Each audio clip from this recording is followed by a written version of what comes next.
በዮሐንስ ራእይ ምዕራፍ 14 ቁጥር 6 ላይ በምድርም ለሚኖሩ ለሕዝብም ለነገድም ለቋንቋም ለወገንም ሁሉ ይሰብክ ዘንድ የዘላለም ወንጌል ያለው ሌላ መልአክ ከሰማይ መካከል ሲበር አየሁ እንዲል ቅዱስ ቃሉ እንደ ቀደሙት አባቶቻችን የማይለወጠውን ቅዱስ ወንጌል ለፍጥረት ሁሉ ማብሰርን ዓላማው ያደረገው ይህ ቃለ ወንጌል ቲቪ ነው።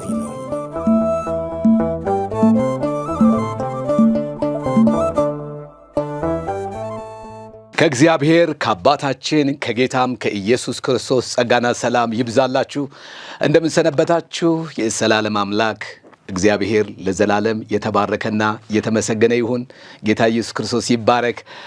ዛሬ የእግዚአብሔርን ቃል ከባለፈው የቀጠለ ትምህርት መማማራችንን እንቀጥላለን። እግዚአብሔር ይመስገን። እንደምንሰነበታችሁ ጌታ ኢየሱስ የተባረከ ይሁን። እንደምታስታውሱት በተከታታይ ከሮሜ ምዕራፍ 1 ጀምሮ እስከ ምዕራፍ 5 ድረስ በተለያዩ ክፍሎች ሮሜን በተከታታይ እያየን የመጣ ነው። እግዚአብሔር አምላክ ለዘላለም የተባረከ ይሁን። አሁን ቀጣዩን ክፍል ይዘን እንመጣለን ማለት ነው። ጌታ ኢየሱስ ይረዳናል፣ ያግዘናል። መጽሐፍ ቅዱሶቻችሁን ይዛችሁ ማስታወሻ ይዛችሁ ብትከታተሉ በጣም ታተርፋላችሁ ብዬ አምናለሁኝ። የዘላለም አምላክ እግዚአብሔር ለዘላለም የተባረከ ይሁን። ክብር ለኢየሱስ ይሁን። ባለፈው የተማርነውን ሐሳብ ትንሽ ላስታውሳችሁና ወደ ዛሬው ሐሳባችን እንመጣለን። እግዚአብሔር ይመስገን። ባለፈው ሮሜ ምዕራፍ 5 ከቁጥር 1 እስከ ቁጥር 10 ድረስ ያለውን ሐሳብ ነው የጸጋው ብርታት በሚል ርዕስ የተመለከት ነው። በዛ ክፍል ላይ የጸጋው ብርታት ምን እንደሆነ በደንብ አድርገን ያየን ይመስለኛል። በጸጋው መዳናችንን፣ በጸጋው ወደ እግዚአብሔር ዙፋን መቅረባችንን፣ በጸጋው ሰላም ማግኘታችንን፣ በጸጋው መዳናችንን፣ መጽደቃችንን እነዚህ ነገሮች ሁሉ እያየን የመጣ ነው። እንግዲህ ከሮሜ ምዕራፍ 1 ጀምሮ ያለውን ሐሳብ እንደምታስታውሱት ሮሜ ምዕራፍ 1 ሁሉም ኃጢአት እንደሰሩ አሕዛብ ኃጢአት እንደሰሩ የእግዚአብሔር ቃል ይነግረናል እና እግዚአብሔርም ለዚህ ለማይረባ አእምሮ እንደተዋቸው ከዛ ሴሰኞች አመንዝሮች እንደሆኑ ስለ አሕዛብ የተናገረውን ክፍል ሁላችሁም ታስታውሳላችሁ። ሁለተኛው ሮሜ ምዕራፍ 2 አይሁዳውያን እንኳ የቤተ መቅደሱ የቅርብ ሰው የሆኑ እግዚአብሔር እናውቃለን የሚሉ አይሁዳውያን ራሱ እግዚአብሔርን እንደበደሉ አንተ የምታስተምር ራስን አታስተምርምን እያለ በተለይ በስጋ የተገረዙ የስጋ ግዝረት ያላቸው ግን ደግሞ በልባቸው ያልተለወጡ የእግዚአብሔር አደራ የተሰጧቸው ሰዎች እንደነበሩ ነገር ግን እግዚአብሔርን ያልታዘዙበትን እውነታዎች የእግዚአብሔር ቃል ይነግረናል። ስለዚህ መዝሙረኛው በመዝሙሩ ሲናገር አንድም ጻድቅ የለም ሁሉም ኃጢአትን ሰርተዋል ብለን ኮንነናቸዋል ይላል። ስለዚህ አይሁድ የለም፣ አሕዛብ የለም። አሁን በአዲሱ ኪዳን አስተምሮና በእግዚአብሔር እይታ አንጻር ሁሉም ኃጢአትን ሰርተዋል። ሕግ የተሰጠውም ያልተሰጠውም አይሁድም አሕዛብም አጠቃላይ ከአባቶች ከሙሴ በፊት የነበረውም ትውልድ ከሙሴም በኋላ ያለው ትውልድ እስከ ቀራንዮ ያለው ትውልድ በአጠቃላይ ለእግዚአብሔር ቅርብ ነን የሚለውም ከእግዚአብሔር ርቆ ያለውም አይሁዳዊ እንኳ ሳይቀር አሕዛብ እንኳ ሳይቀር ሁሉም ኃጢአትን የሰሩበትን ሁኔታ የእግዚአብሔር ቃል ይነግረናል እና ሁሉም ኃጢአትን ሰርተዋል፣ የእግዚአብሔርን ክብር ጎድሏቸዋል ይላል። ታዲያ የመዳን መንገድ ምንድን ነው ብለን በምናይበት ጊዜ በሕግና በነቢያት የተመሰከረለት የእግዚአብሔር ጽድቅ ያለ ሕግ እንደተገለጠ የእግዚአብሔር ቃል ያስተምረናል። ክብር ለእግዚአብሔር ይሁን። እንግዲህ ወደ ምዕራፍ 4 እንሄድና በምናይበት ጊዜ ሮሜ ምዕራፍ 4 ላይ የሰራዊት ጌታ እግዚአብሔር አብርሃም የተባለን አንድን ሰው እንደ ምሳሌ አድርጎ እንደ አንድ ሞዴል አድርጎ ያሳየናል እና አብርሃም የጸደቀው በእምነት ነው። ኃጢአተኛውን እንዲሁ በሚያጸድቅ የሚያምን እምነቱ ጽድቅ ሆኖ ይቆጠርለታል እና እንደ ምሳሌ አድርጎ የሚያነሳው አንደኛው አብርሃምን ነው። ሁለተኛ ደግሞ የሚያነሳው ዳዊትን ነው። አብርሃም ከሕግ መሰጠት በፊት የነበረ ሰው ነው፣ ግን ኃጢአተኛ ነው። የጸደቀው በእምነት ነው። ከሕግ መሰጠት በኋላ እንኳ ሰው የሚድነው በሕግ ነው ብለን እንዳንል ከሕግ መሰጠት በኋላ በእስራኤል ቤት በቅንነቱ እግዚአብሔርን በመውደዱ እንደ ሞዴል ተደርጎ የሚታየው እንደ አንድ ትልቅ አዕማድ ተደርጎ የሚታየው የእግዚአብሔር ሰው ዳዊት እንደ ነቢይም እንደ ንጉስም እንደ ዘማሪም ሆኖ ያገለግል የነበረ የእግዚአብሔር ሰው በዝሙት ኃጢአት ምክንያት እግዚአብሔርን እንደበደለ ከዚህ የተነሳ በንስሐ ከተመለሰ በኋላ የዘመረው መዝሙር ጸሐፊው ይጠቅሳል። በደሉ የተሰረየችለት፣ ኃጢአቱ የተከደነለት፣ በደሉ የማይታሰብበት፣ ኃጢአቱ ይቅር የተባለለት ሰው ብፁዕ ነው ብሎ ጳውሎስ መዝሙረኛው ዳዊት የዘመረውን ዝማሬ እንደ ሞዴል እንደ ምሳሌ አድርጎ ይነግራል። ምን ማለት ነው? ከሕግ መሰጠት በኋላ ያለው የተወለደው ያደገው ሕግን በደንብ አድርጎ ጠንቅቆ የሚያውቀው እግዚአብሔርን በጣም ወዳለሁ የሚለው ዳዊት እንኳ ሳይቀር ሕግን እንደተላለፈ እግዚአብሔር ቃል ይናገራል። ስለዚህ ምን እያለን ነው? ከሕግ መሰጠት በፊት የነበረው አብርሃምም የጸደቀው በእምነት ነው። ከሕግ መሰጠት በኋላም ያለው የሚድነው በእምነት ነው። ሕግ ተሰጥቶት አልኖረውም ብሎ እንደ ሞዴል አድርጎ እንደውም በእምነት የዘመረውን ዝማሬ ይናገራል ማለት ነው። እንግዲህ ከዚህ ተነስተን ነው ክብር ለእግዚአብሔር ይሁን ይሄ ተቆጠረለት የሚለው ለሱ ብቻ ሳይሆን ኢየሱስ ክርስቶስን ከሙታን ባስነሳው የምናምን ለእኛም ይቆጠርልን ዘንድ አለው የሚል የእግዚአብሔር ቃል እናገኛለን። ሮሜ ምዕራፍ 4 ላይ ማለት ነው። እንግዲህ ይህን እየተማርን መጥተን ነው ሮሜ ምዕራፍ 5 ላይ የደረስ ነው። እንግዲህ አሁን የገባንበት ሌላ መንፈሳዊ ዓለም እንዳለ አሁን ሰላማችን በክርስቶስ ኢየሱስ እንደበዛልን ደግሞም የእግዚአብሔር አብን ፍቅር በልባችን ውስጥ የሚያፈስ ቅዱስ መንፈስ እንደተሰጠን በመከራ ውስጥ እንኳ ቢሆን እግዚአብሔር ሕይወታችንን እንደሚቀይረው እንደሚሰራው የእግዚአብሔር ቃል ይነግረናል። እግዚአብሔር አምላክ ለዘላለም የተባረከ ይሁን።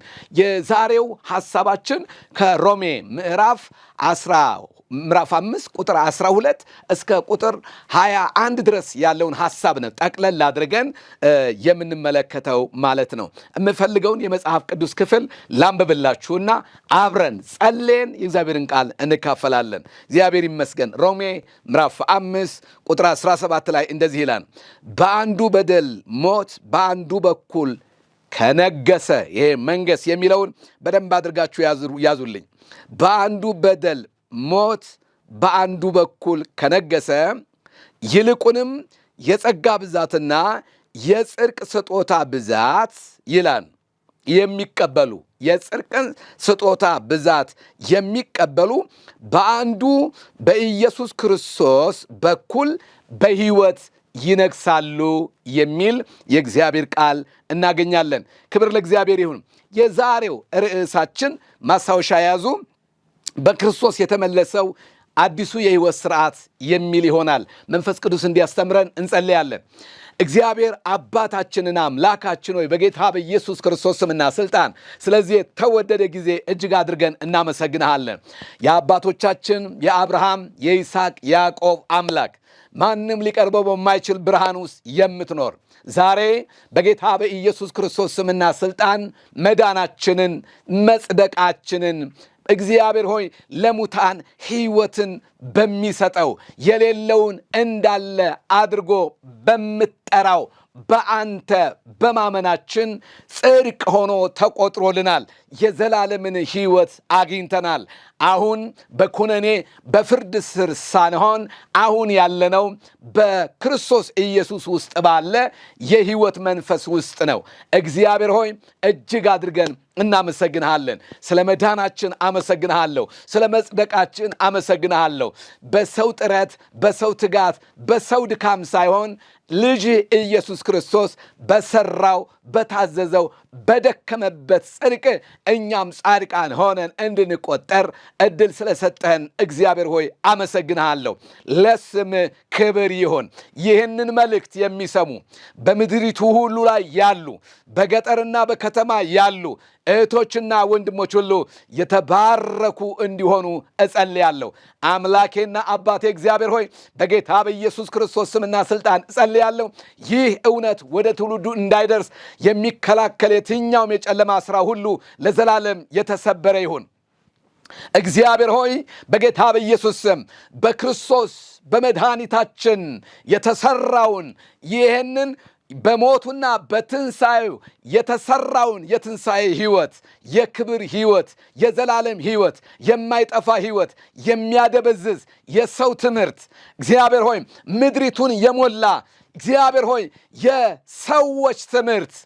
የሰዎች ትምህርት በቅዱሳን በሰማዕታት በመላእክት ስም በተሰየሙ እግዚአብሔር ሆይ ልዩ እግዚአብሔር ሆይ እንክርዳድ የሆኑ ትምህርቶች በጌታ በኢየሱስ ክርስቶስ ስምና ስልጣን እግዚአብሔር ሆይ የተገፈፉ እንዲሆኑ በጌታ በኢየሱስ ስም ጸልያለሁ። ይህን እውነት የሚያደበዝዝ፣ ይህንን እውነት የሚገዳደር፣ ይህንን እውነት የሚከላከል አየሩ ላይ የሚሰራ የጨለማ ሥራ ሁሉ የፈረሰ ይሁን።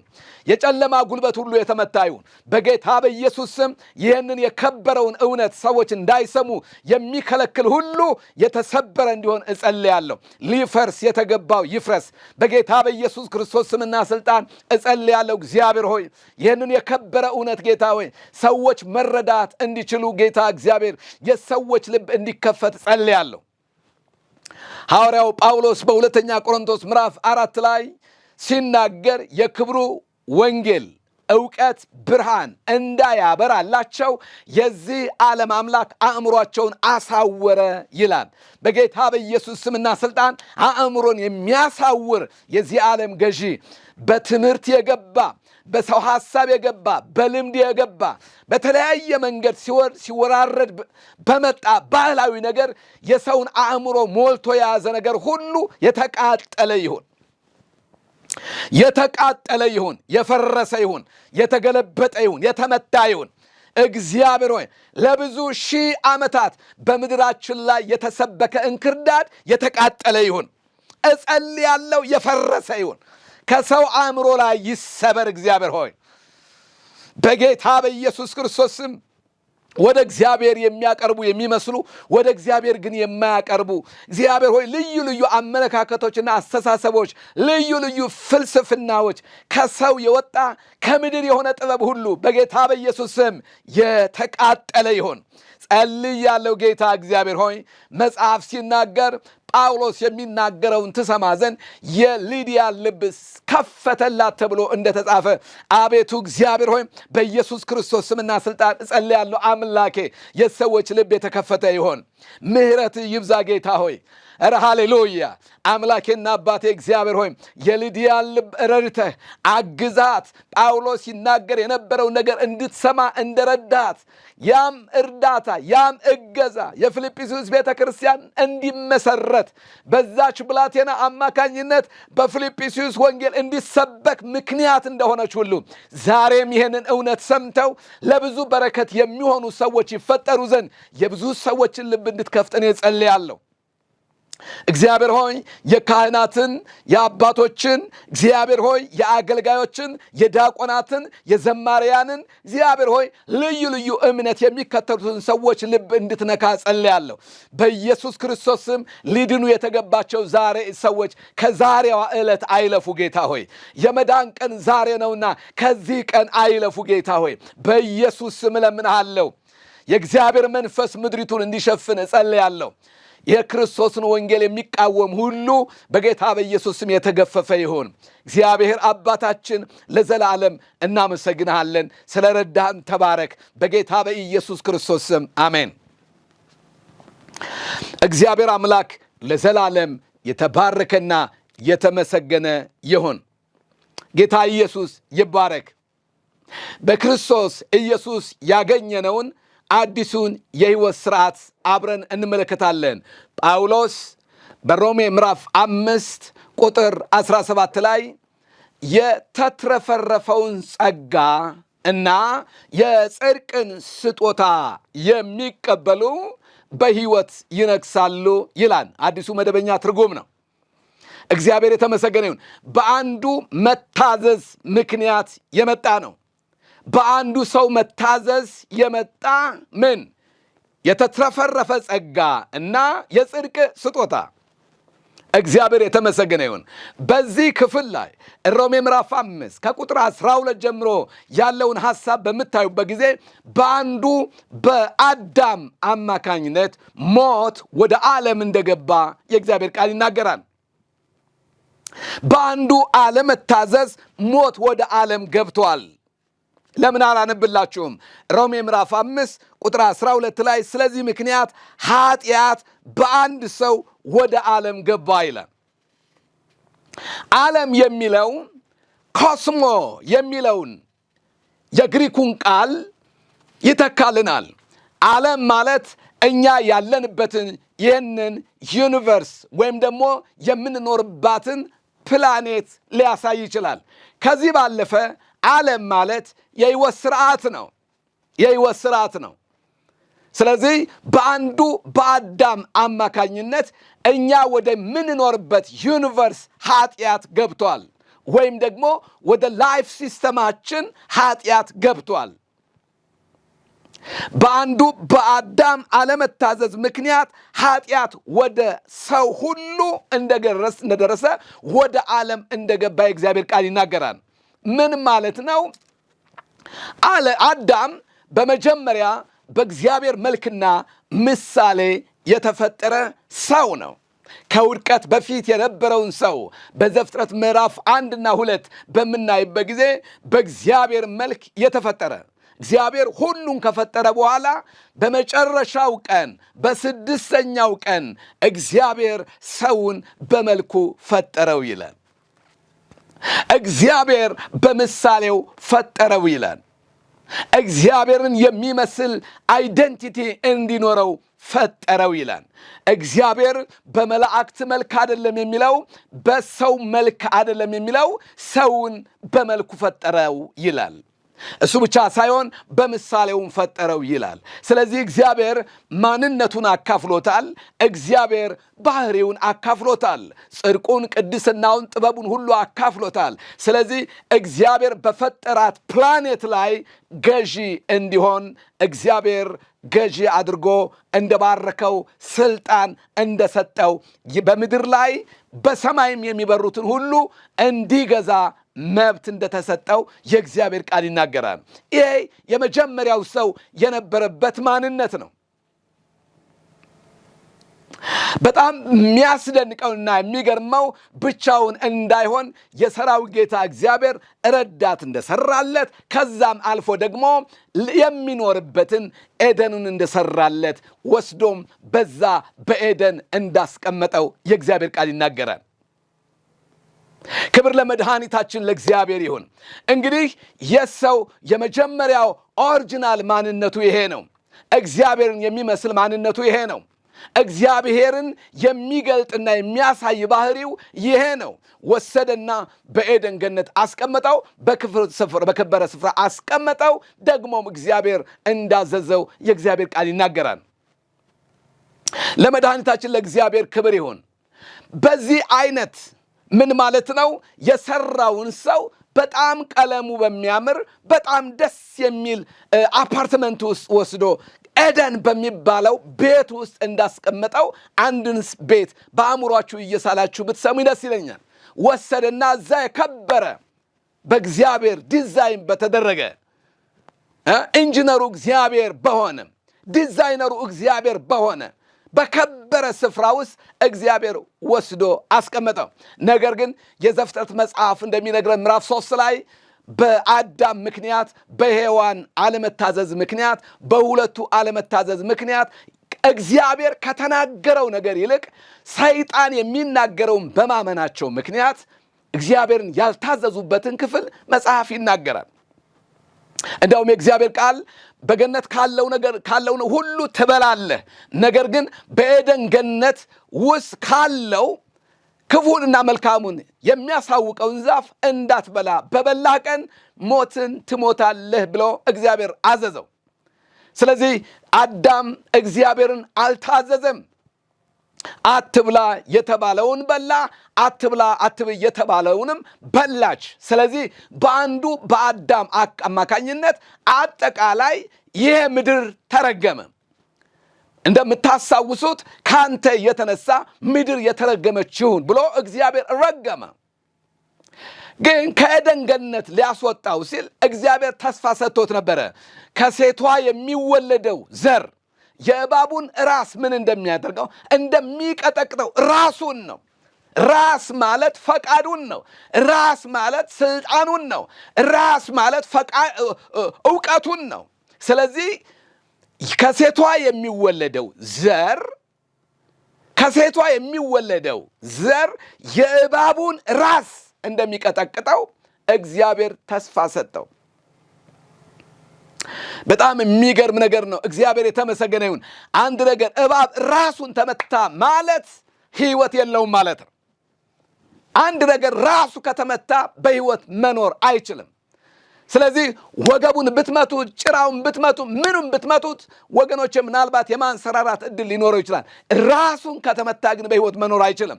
ስለዚህ ከሴቷ የተወለደው ዘር እግዚአብሔር ለወደቀው ሰው የሰጠው ተስፋ ይሄ ነው። ማን የሚባል? ኢየሱስ የሚባል። ስለዚህ